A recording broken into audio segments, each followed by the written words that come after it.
La pandemia significó oportunidades para algunas personas para echar a andar su creatividad y salir de lo tradicional.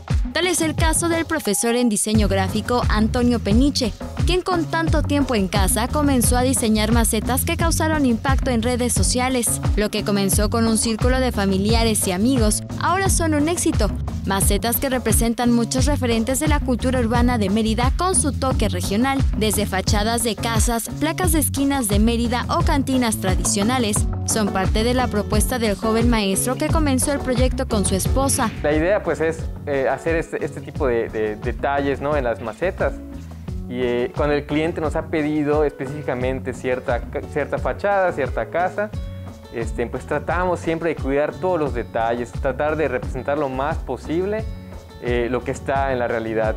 Y en el caso de las cantinas, pues fue igual una gran sorpresa que pues gustó mucho. Ni ellos visualizaron el éxito del proyecto, que sigue innovando con nuevas propuestas. Fue una gran sorpresa, no esperábamos que esto fuera pues de alguna manera pues tan grande, y de alguna manera pues nos da mucho gusto que pues ya llevamos casi un año, ya vamos para nuestro primer aniversario. Con imágenes de Joaquín Martínez, el reporte de Álvaro Martínez, Teleyucatán te informa. Teleyucatán te informa.